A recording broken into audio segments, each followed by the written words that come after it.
Bonjour, alors bienvenue à tous et nous allons vous présenter la section DNMAT graphisme qui se décompose en deux parcours. Alors pour être plus clair, je vais enlever mon masque et essayer de bien être clair pour expliquer les deux parcours. Alors, dans la section DNMAT graphisme, il y a le parcours typo édition imprimé et numérique, et le deuxième parcours s'appelle identité visuelle et stratégie de communication. Donc on va apporter différentes informations, détails sur ces deux sections qui sont enseignées sur 3 ans, DNMAT 1, 2 et 3, avec des fondamentaux en première année qui sont communs aux deux parcours, et en deuxième année et troisième année, des enseignements qui se spécialisent en fonction de chaque parcours. Alors, on va peut-être lire des questions qui arrivent sur le chat. Oui, alors la première question, c'est par rapport au logiciel, s'il faut déjà avoir des compétences dans les logiciels pour entrer, ou s'il va y avoir des cours. Alors, la première question concerne les compétences logicielles à l'arrivée dans ces parcours graphisme. Alors, pas de crainte, des cours en infographie sur les logiciels qui permettent de mettre en page, de faire des dessins vectoriels ou faire de la retouche photo, et plus tard de l'animation, du motion design. Tous ces cours vont être enseignés dès la première année, donc ce n'est pas la peine d'avoir un gros bagage, même si vous n'avez pas du tout de bagage en outils numériques, eh bien tout ira bien quand même, puisqu'on démarre du début de ces logiciels. Voilà. Est-ce qu'il y a d'autres questions ? Oui, il y a une question sur les books, oui. Les attentes qu'il y a pour entrer dans l'école. Alors, je reformule la question. Une autre question peut-être plus administrative par rapport au fait de postuler à ce DNMAT graphisme. Eh bien, il faut se rapprocher d'une part de l'administration pour connaître tous les documents à fournir afin de valider une candidature. Mais les entretiens et les books ne sont plus à penser à fournir, en tout cas, lors de la candidature. Il faut alimenter la lettre de motivation par des références ou des centres d'intérêt clairement identifiables dans la lettre, mais il n'y a pas de book à joindre au dossier. Et du coup, au niveau des entretiens, comment ça se passe ? Alors, il n'y a pas non plus d'entretien. Ok. Hein ? Ça, c'était avant Covid. Depuis l'année dernière, puisque le premier confinement a commencé en mars, l'année dernière, il n'y a pas eu d'entretien. Les candidatures ont été étudiées en distance, c'est-à-dire avec des pièces qui ont été numérisées par les candidats et fournies à l'administration via le site Parcoursup. Et donc, quelles sont vos attentes au niveau du dossier Parcoursup ? Alors, les dossiers retenus sont évidemment les dossiers qui font état d'une motivation pour la discipline, un intérêt pour le domaine du graphisme. Et pour montrer qu'on est intéressé au graphisme, eh bien, il faut lire des documents sur le graphisme, s'intéresser par exemple aux campagnes publicitaires ou s'intéresser aux créateurs de caractères, envisager de dessiner, d'avoir une pratique de dessin quotidienne. Et toutes ces dimensions liées au graphisme sont à évoquer dans la lettre de motivation. Concernant les bulletins, ça intrigue toujours un candidat. Mieux vaut un bulletin moyen bon mais homogène qu'un bulletin qui est hétérogène avec des notes qui sont très très variées et qui témoigneraient par exemple d'absentéisme ou de problèmes de comportement. Donc ces candidatures sont très vite éliminées. Donc on apprécie une régularité, un engagement lisible dans les remarques aussi des bulletins. Il y a une question concernant la distinction entre les deux parcours. Alors, les deux parcours, a priori, même s'ils sont sous la même mention graphisme, présentent des différences notables. Le premier parcours, comme on l'a précisé au début, s'appelle typographie et édition, imprimé numérique. Le deuxième, identité visuelle et stratégie de com. Et en fait, si on essaie de traduire un petit peu ces mots techniques, le premier parcours typo-édition va travailler les différentes formes de lecture sur des médias imprimés, sur des médias numériques comme des applications, des sites internet, où on gère la mise en page et la typographie. Concernant le parcours identité visuelle, je vais passer la parole à ma collègue qui est responsable de la section identité visuelle et stratégie de communication. Bonjour à tous. Alors, pour essayer d'expliciter ce que c'est que ce terme identité visuelle, en fait, en identité visuelle, on essaye de créer une cohérence plastique, artistique, qui va pouvoir dénoter une marque, une association, une émission télé, toutes sortes d'identités, d'institutions, on va dire. Et donc, on travaille aussi également sur les couleurs, sur les signes, la nature des signes, la nature des lettres, et un ensemble qui peut passer par le motion design pour voir comment, y compris l'identité, elle se déploie dans le mouvement. Voilà. Et ensuite, on a donc ces deux termes, identité visuelle et stratégie de communication. Donc, stratégie de communication, qu'est-ce que c'est que ça? Ça doit vous faire écho aux campagnes de publicité. Donc, la communication, en réalité, aujourd'hui, elle est très large. Nous, c'est la communication visuelle et la communication par le message, donc le rédactionnel. On ne fait pas que de la pub, parce qu'on peut aussi communiquer. Donc là, cette année, on a travaillé pour des partenariats comme Lustucru, fêter les 110 ans de la marque, mettre à l'honneur cette marque et trouver un peu une signature contemporaine. Mais on peut travailler sur des causes plus environnementales, comme là, on sort d'une campagne pour la LPO, donc la Ligue de protection des oiseaux. Donc les causes sont diverses et l'engagement graphique est très important à valoriser dans notre section. Il y a une demande de précision sur le type de projet pour les typo-éditions et potentiellement les partenariats. Alors, la question, je la reformule. Donc, les types de sujets abordés par le parcours typo-édition. Je vais laisser la parole à un étudiant. Une parole d'étudiant, c'est très important. Bonjour, du coup, moi je suis Benjamin Langlais, je suis en 3e et dernière année de DNMAD, donc je suis là depuis la première version de ce DNMAD. Et ce qui va vraiment différencier les stratégies de com de la typo-édition, c'est qu'en typo-édition, on va plus être dans les faits, sur l'objet livre, c'est-à-dire que plus sur l'ordre de lecture, le traitement des images et la manière dont on compose une image dans une structure. Par structure, j'entends livre, mais j'entends aussi un site internet ou une application. Et je pense que ce qui différencie, c'est qu'on a peut-être une approche du graphisme qui va être un petit peu plus, sans vouloir faire de généralité, mais peut-être un petit peu plus artisanale / expérimentale, dans le sens où on est moins tourné vers la cible et le client.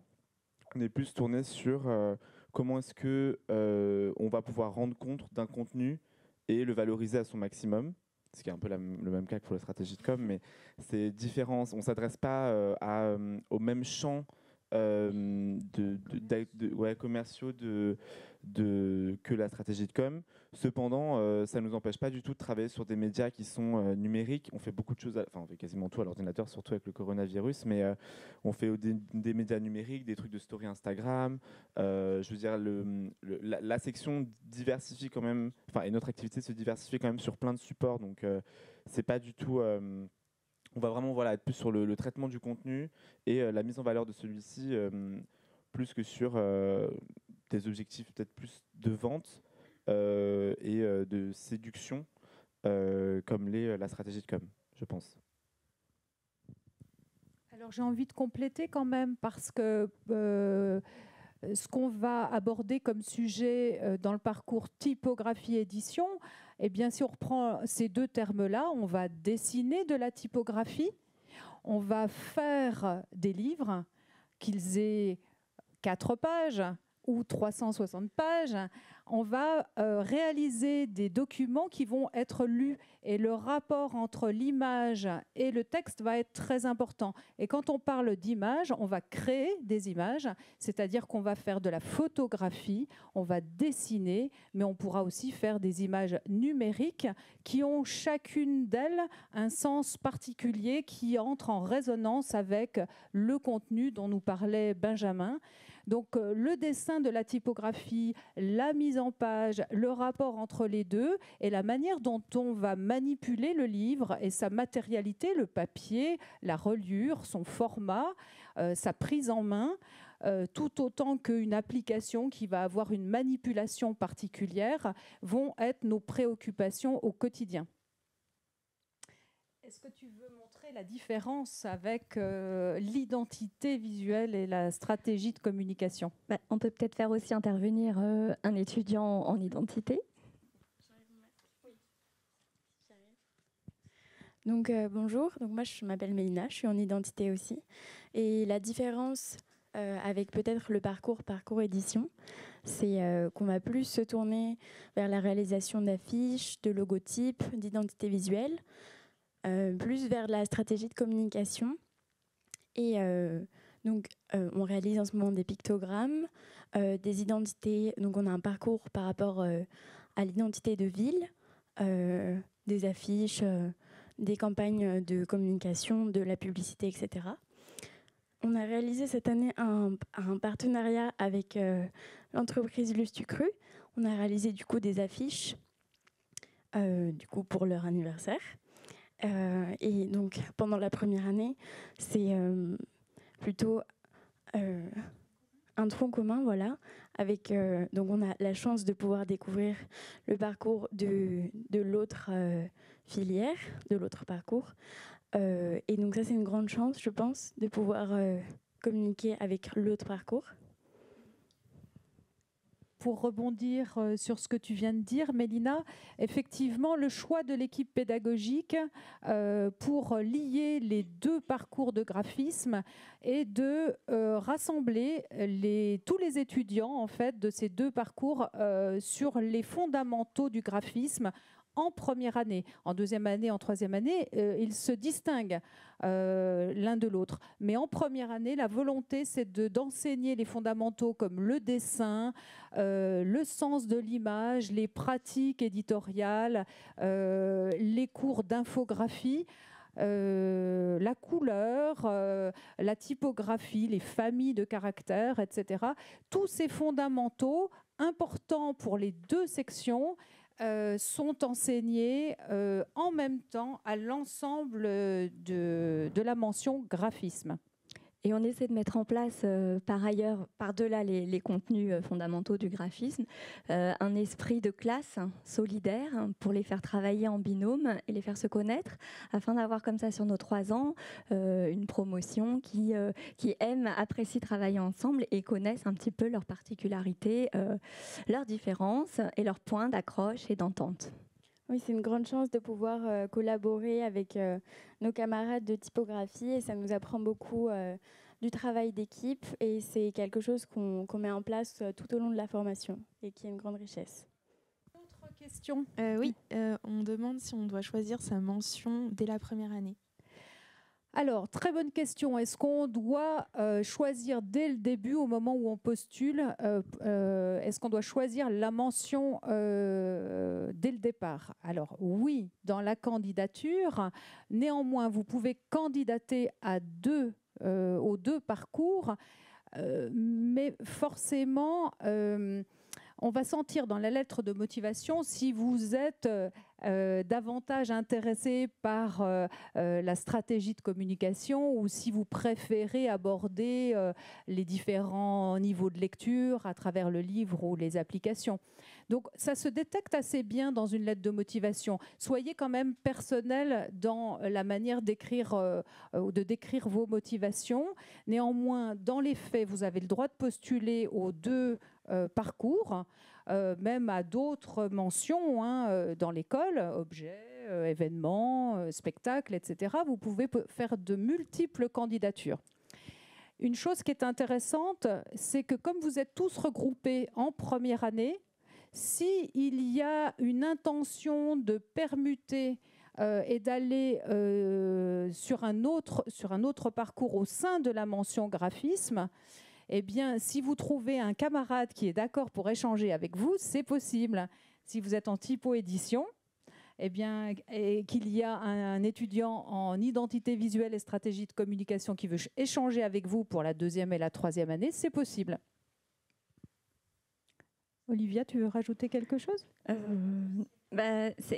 On voit bien que c'est difficile pour vous de savoir précisément dans le graphisme en fait quel parcours choisir. Mais bon, voilà. Après, c'est une demande. Il faut arriver à prioriser en fait un des 2 champs, en sachant qu'effectivement en première année, de toute façon, vous serez amené à croiser ces 2 champs et avoir de toute façon sur l'ensemble des 3 ans une formation en graphisme assez complète, on va dire. Voilà. Et les métiers sont complémentaires. Dans la vie professionnelle, vous allez être amenés à travailler ensemble. Alors, pour mieux comprendre la différence entre les 2 parcours, les étudiants ont eu la bonne idée de créer des comptes Instagram dédiés à chacun des parcours. Et l'adresse de ces comptes Instagram étudiants qui sont validés par les professeurs vont bientôt être communiqués soit dans une story officielle, soit sur le site où vous arriverez bien à contacter certains de nos étudiants à travers leur Instagram. Et ce qui est très intéressant dans leur compte Instagram d'étudiants, c'est que l'on voit les productions des étudiants sur les 3 années. En typo-édition, vous allez voir les productions éditoriales, vous allez voir des créations typographiques. Et dans l'autre compte, identité visuelle et stratégie de communication, vous allez voir des affiches animées, des logos, des identités visuelles et des campagnes à travers plusieurs médias, imprimés et numériques également. Et puis même des applis d'ailleurs. Et l'adresse de ces comptes qui sont en train d'être alimentés, qui sont en cours de modération, eh bien, on peut quand même vous donner un petit peu un scoop et vous donner le nom de ces comptes. Mais soyez patients, ils vont bientôt être communiqués par des voies officielles, mais ils sont très beaux déjà, esthétiquement, les contenus sont très intéressants, informatifs, et distinguent bien les 2 parcours. Alors, pour ce qui concerne le nom de ces comptes Instagram d'étudiants, je laisse la parole à Mélina. Alors, je pense que nos camarades en coulisses vont pouvoir l'écrire en commentaire, mais alors, ça s'appelle denmad.graphisme.idv.ensama pour ce qui est des identités visuelles et stratégies de communication. Et les typographies, donc c'est le même module, denmad.graphisme.typo.ensama, si je ne me trompe pas. Mais de toute manière, on me corrigera dans les commentaires du live. Voilà. Et ils seront continuer d'être alimentés tout au long de l'année, donc ça arrive. Est-ce qu'il y a d'autres questions? Est-ce qu'un autre étudiant, une autre étudiante veut intervenir pour répondre aux questions suivantes? Alors, il y a une question sur est-ce que les bacs professionnels peuvent intégrer la formation? Alors, la question porte sur les types de candidatures. Est-ce que des élèves, des lycéens en bac professionnel peuvent postuler pour cette formation? Alors, est-ce que tu veux répondre ou je réponds? Oui, on va répondre. Alors, déjà, pour tout ce qui est de l'ordre des typologies de candidature, mieux vaut s'adresser à l'administration. Néanmoins, les bacs professionnels, évidemment, sont les bienvenus. Évidemment, vous pouvez candidater. Vous faites partie de nos candidats chaque année et de nos étudiants recrutés. Donc, dans chacune des promos, il y a des bacs professionnels. Oui. Est-ce qu'il y a une autre question? Il y a une question sur les emplois du temps, oui. Le nombre d'heures et... Tu veux répondre? Donc pour les emplois du temps, en première année, on va avoir un emploi du temps qui sera un peu plus chargé que celui en deuxième année et en troisième année. En première année, il sera plus chargé parce que on va apprendre toutes les bases et les spécificités de chaque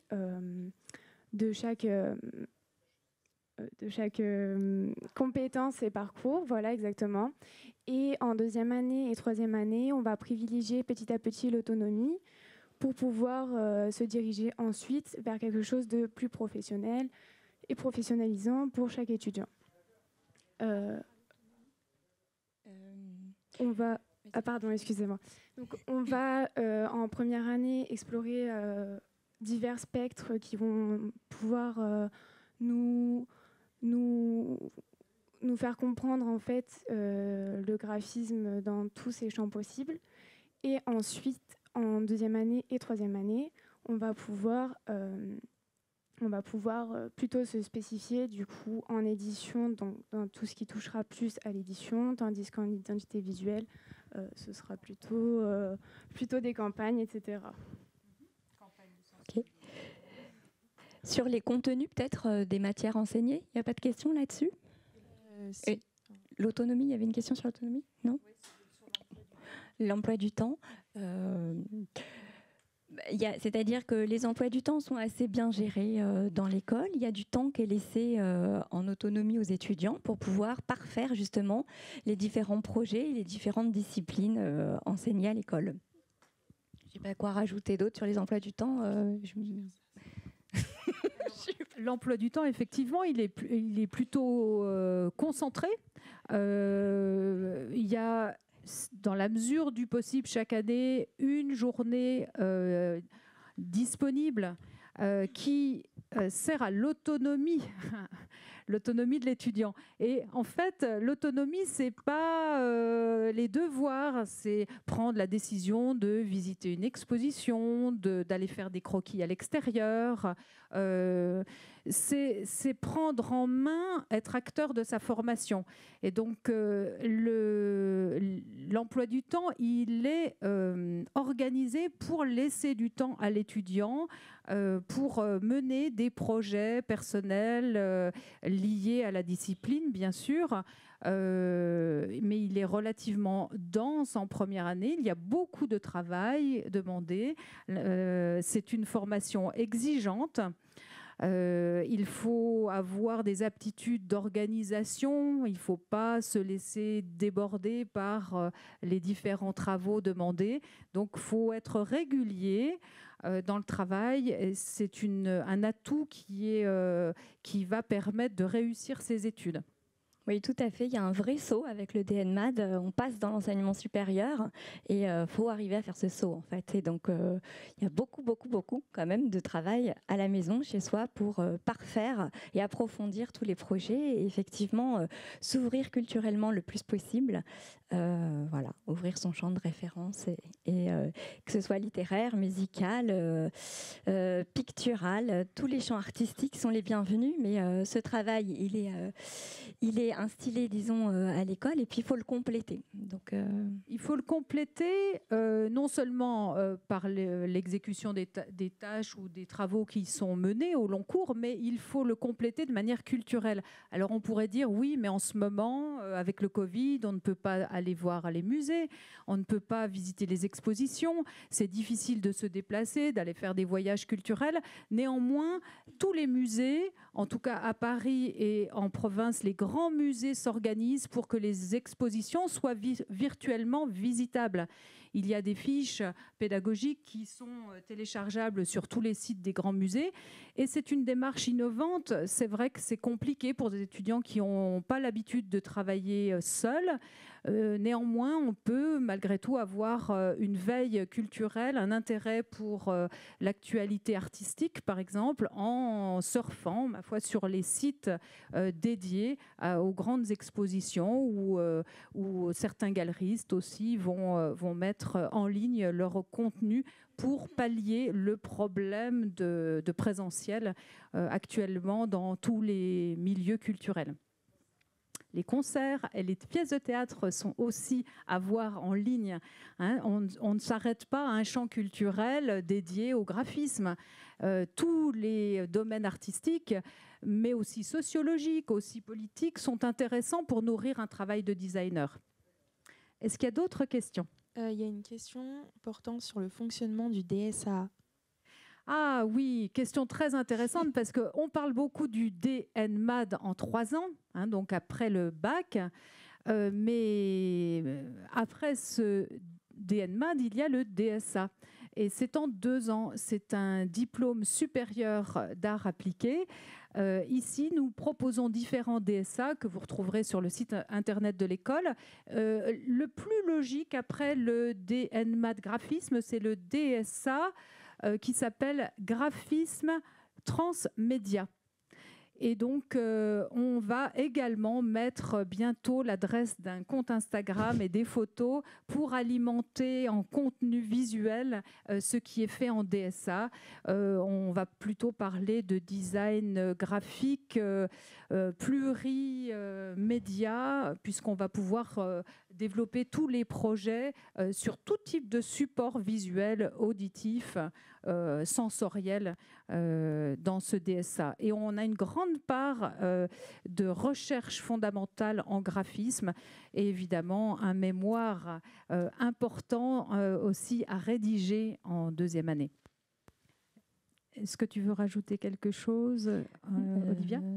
Non, juste que le diplôme supérieur d'art appliqué, donc le DSA, ouvre à des perspectives plus, conceptuelles en fait. Et il y a une dimension plus expérimentale, je crois que tu l'as bien dit, et qui est assez intéressante, assez enrichissante dans la poursuite du DNMAD, donc qui est un Valengras licence. Voilà. Il y a même un autre diplôme après le DSA. Il y a un Master 2, mais toutes ces informations sont indiquées sur le site de l'école. Qu'est-ce que le complément spécifique ? Alors, la question est, qu'est-ce que le complément spécifique ? Eh bien, je ne sais pas ce que c'est. Ah, alors là, vous parlez des candidatures et de la constitution du dossier de candidature. Les compléments spécifiques, eh bien, je vous invite à vous rapprocher de l'administration pour connaître, et la vie scolaire aussi, qui pourra répondre très précisément sur ce qui est attendu dans cette appellation complément spécifique. Au niveau des stages, comment ça fonctionne ? Ça fonctionne bien, les stages. Alors, en première année, le stage n'est pas obligatoire, il est fortement conseillé, mais encore une fois, non obligatoire. Il est d'environ 2 semaines. Et l'avantage, c'est de pouvoir offrir à l'étudiant le choix de son lieu de stage. S'il veut faire un stage alors qu'il est inscrit en graphisme, s'il veut faire un stage dans un métier d'art, par exemple l'orfèvrerie, le vitrail, les métiers du cuir ou la photographie, c'est possible en première année. Pour ce qui est du stage obligatoire, je vais passer la parole à une étudiante à nouveau. Avec plaisir. Donc pour ce qui concerne le stage en deuxième année, nous devons réaliser un stage sur une période d'au minimum 12 semaines. Et donc ce stage se doit d'être professionnalisant. Nous devons le réaliser avec au minimum un graphiste et dans le but de pouvoir nous former plus professionnellement à tout ce qui touche au graphisme et aux métiers, aux autres métiers qui l'entourent. Donc, ça peut être fait dans n'importe quelle structure, entre guillemets. Ça peut être dans des musées, dans des entreprises ou dans une agence de communication. C'est très vaste et ça permet également de nous ouvrir à de nouvelles perspectives également. Voilà, maintenant nous sommes en pleine période de prospection pour ces stages, mais peut-être qu'il serait plus judicieux de demander à quelqu'un qui l'a déjà réalisé, donc les 3e années de DNMAD. Si quelqu'un veut parler.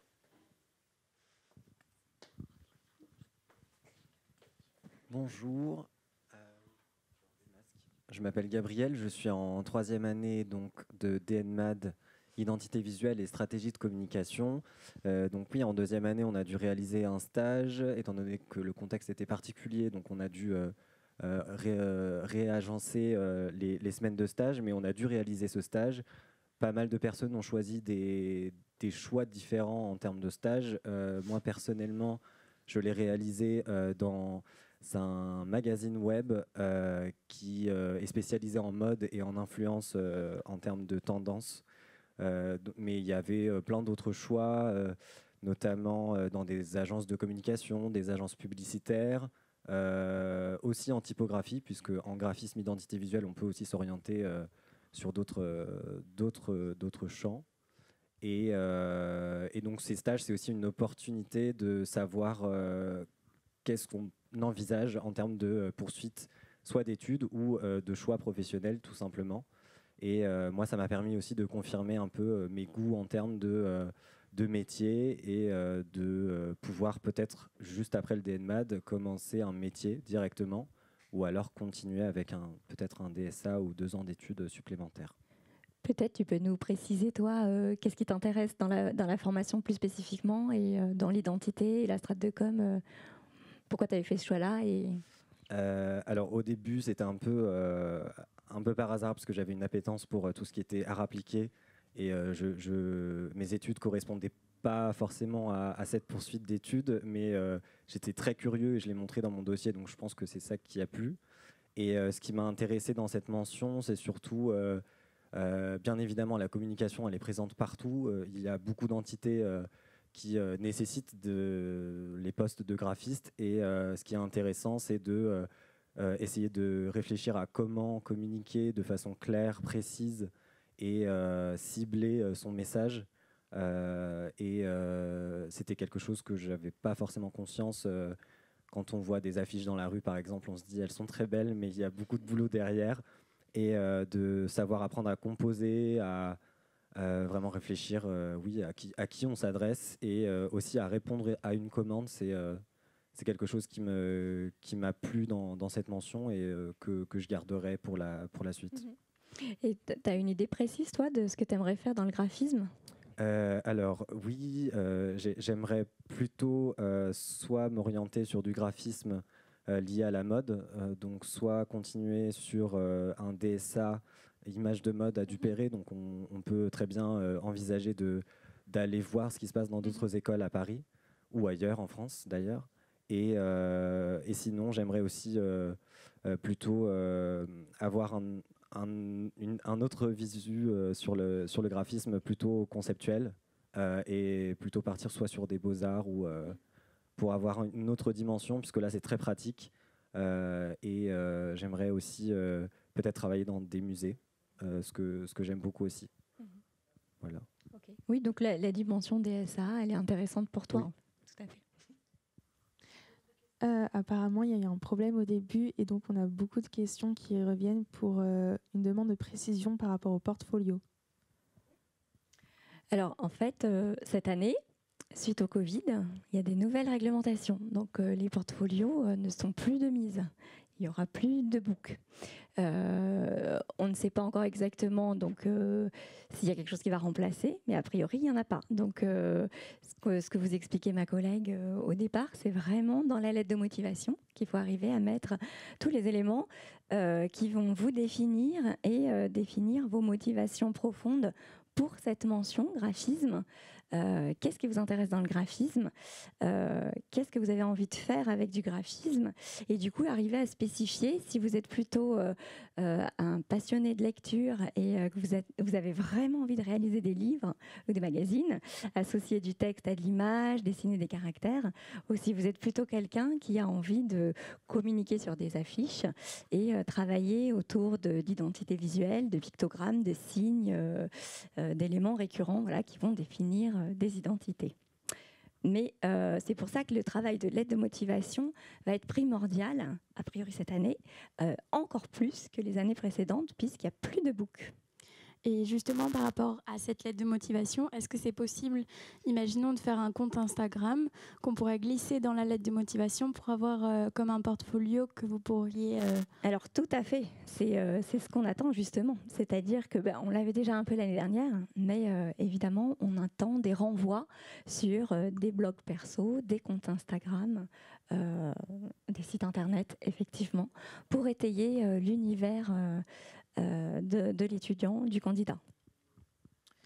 Est-il possible d'entrer directement en deuxième année? Aïe, aïe, aïe. Mais là, c'est la série d'école. Alors, Tu veux que je réponde? Je veux bien que tu répondes. Alors, pour entrer en deuxième année, il faudrait déjà qu'il y ait une place disponible. Or, en graphisme, personne ne démissionne jusque-là.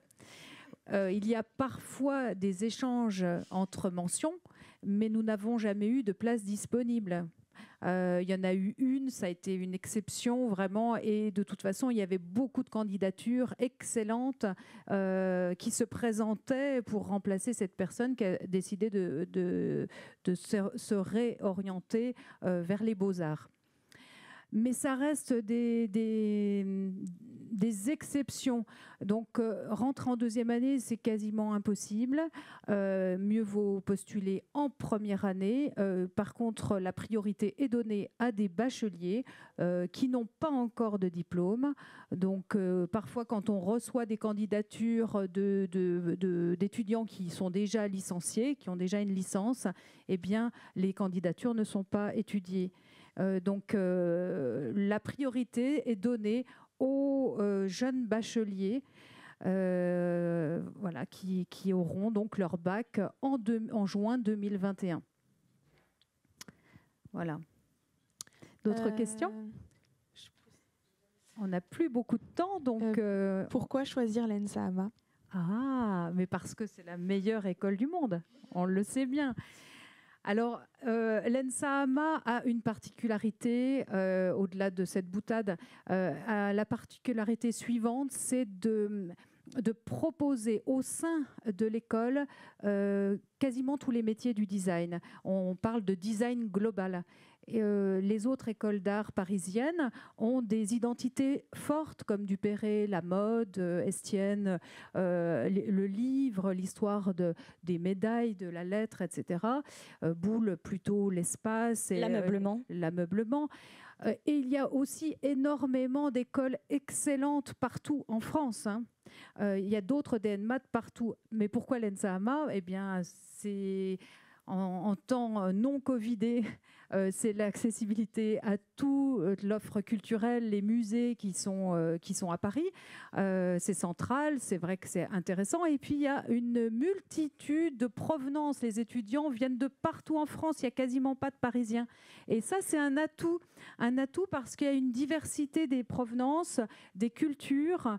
Et ce mélange, cet heureux mélange, permet de créer une émulation au sein de toutes les promos qui est à souligner. Et pour les plus curieux des étudiants, eh bien, il y a une déambulation dans les autres ateliers qui est fortement conseillée, qui est fortement intéressante parce qu'on va pouvoir découvrir le design d'objets, on va pouvoir découvrir le design d'espace, le textile, l'innovation en textile, mais aussi des métiers d'art où le geste, la performance du geste, la dextérité de la fabrication est au cœur des préoccupations, hein, c'est l'intelligence de la main.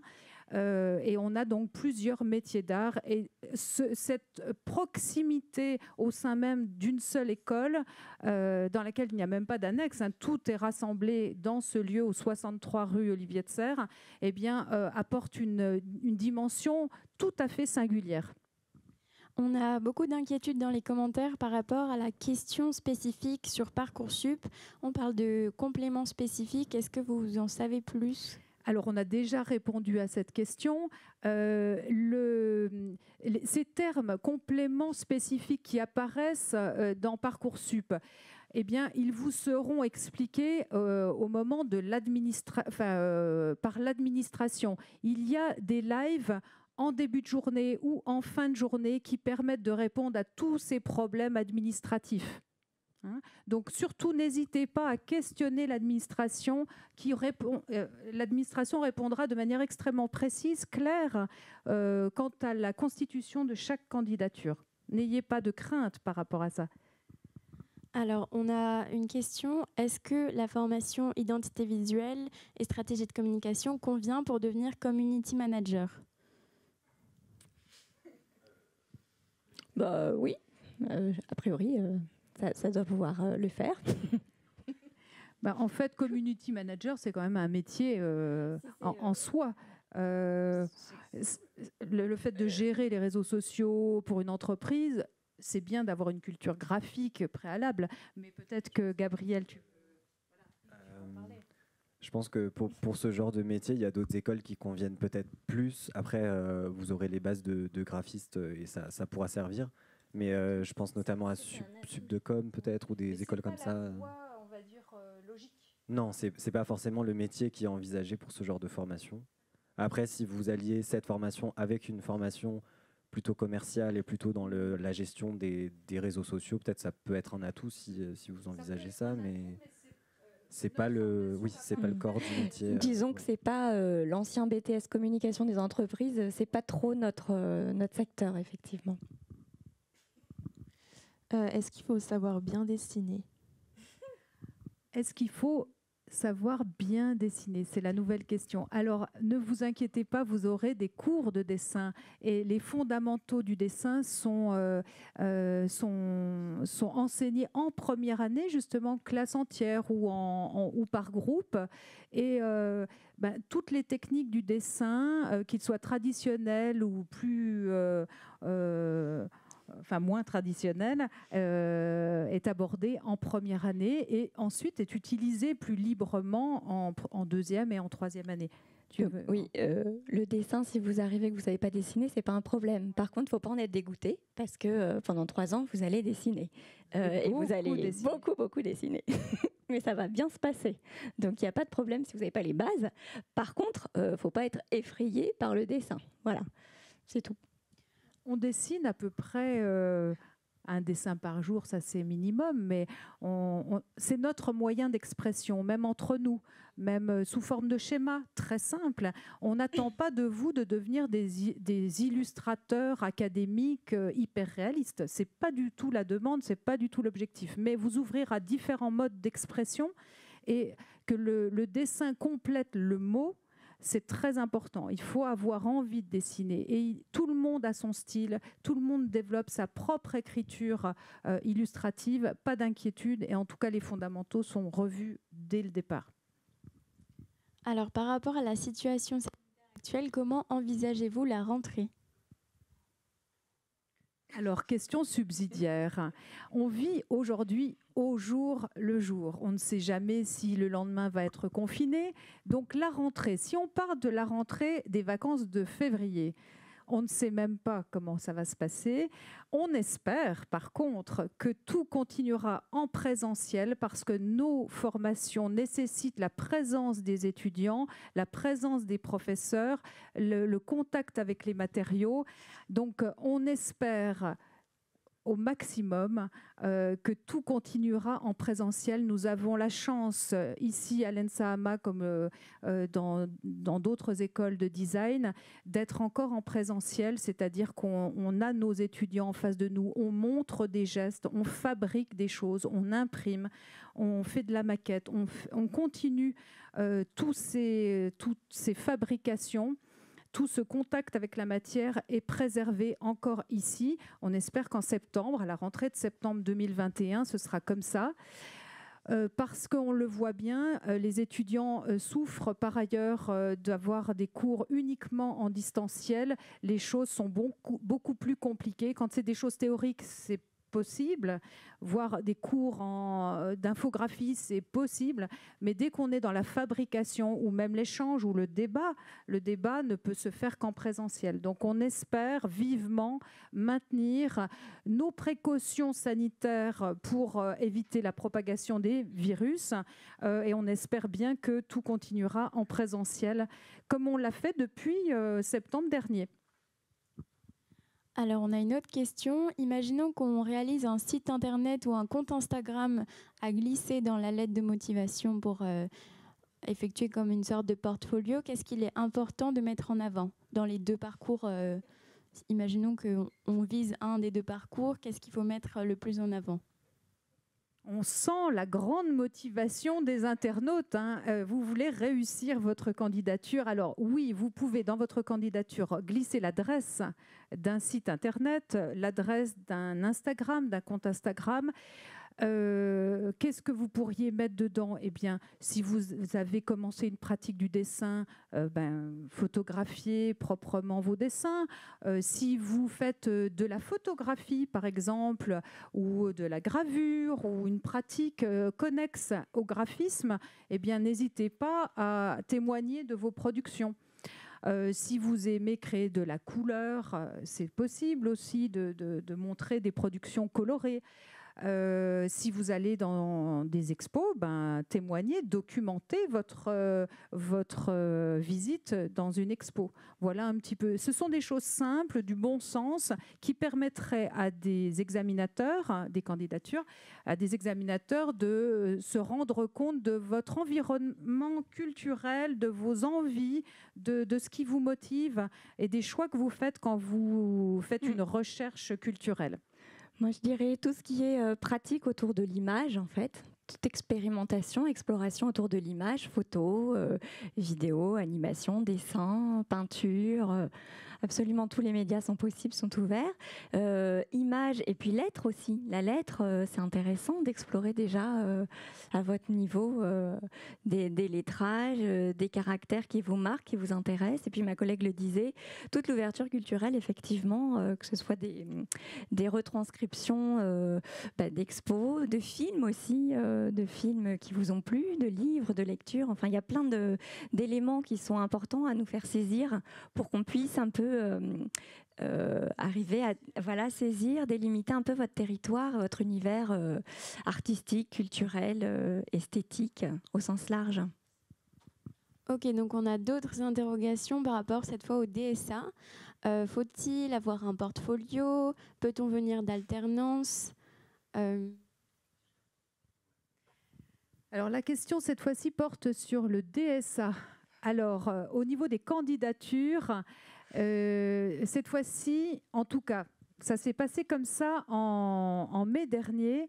Nous avons étudié des candidatures nombreuses. Il y aura 12 places à la rentrée prochaine pour le DSA, graphisme transmédia. Eh bien, parmi toutes ces candidatures, nous avons lu des lettres de motivation très argumentées, mais aussi nous avons pu regarder des portfolios là qui étaient fournis et qui étaient officiellement faisant partie du dossier de candidature. Voilà, si ça peut répondre à la question. Et par rapport au contenu du DSA, est-ce qu'on peut avoir quelques précisions ? Oui. Alors, le DSA graphisme transmédia, il se divise de la manière suivante. En première année, En fait, ça va être une succession de workshops qui sont animés par des intervenants extérieurs ou par les profs ayant des spécialités, donc en typo, en vidéo, en motion, en processing, en édition. En céramique. En céramique aussi. Tous les métiers qui pourraient alimenter une pratique de graphiste. Donc ça, c'est la première année. Donc succession de workshops, c'est-à-dire d'ateliers animés qui durent quelques semaines, 2, 3, 4 séances pour découvrir une technique pointue qui n'aurait pas été vue préalablement en DNMAD. Ça, c'est la première année. Et la deuxième année, c'est très différent. En fait, il va y avoir une réflexion approfondie sur une thématique choisie par l'étudiant qui fait état d'un problème dans la société ou d'un manque particulier que le graphiste pourrait régler. Et donc, il y a un mémoire qui est écrit au premier semestre et au deuxième semestre, c'est le temps du projet, c'est-à-dire que c'est un peu comme aux arts décoratifs. Le projet, c'est le projet de l'étudiant. Il a choisi son thème, il a choisi de développer ses solutions graphiques à travers différents moyens d'expression, allant des choses imprimées, de la chose imprimée, en passant par le motion design, la 3D, la photogrammétrie, le scan 3D, les vidéos, donc tous les moyens qui sont offerts à la production d'images pour communiquer évidemment un message est envisagé de manière très ample, donc transmédia, en deuxième année, au deuxième semestre du DSA.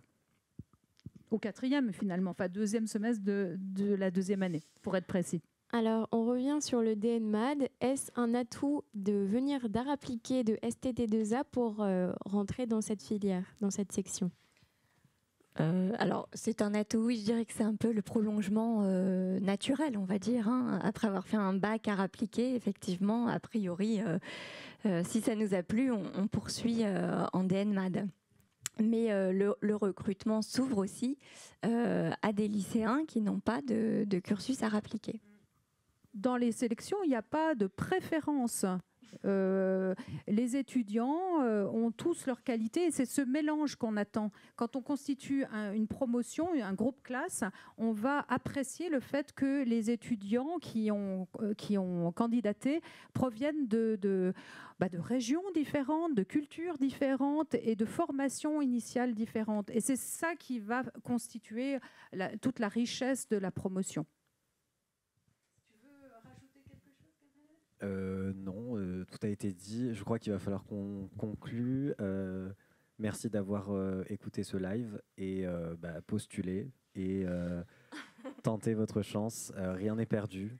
Et oui, checkez nos Instagram qui vous montreront l'étendue des projets qui sont faits dans les 2 mentions. Et vous pouvez poser des questions. On vous répondra. On est là pour vous. Vous inquiétez pas. Voilà, on ne va pas rajouter à ce climat anxiogène. En fait, postulez, vous avez vos chances. L'ambiance ici est plutôt bonne. On espère bientôt enlever les masques, ce sera encore plus sympa. Mais dans tous les cas, les étudiants sont acteurs de leur formation et n'ont qu'une envie, c'est de vous renseigner. Donc n'hésitez pas à poser des questions et merci de votre écoute. Merci à tous. À l'année prochaine.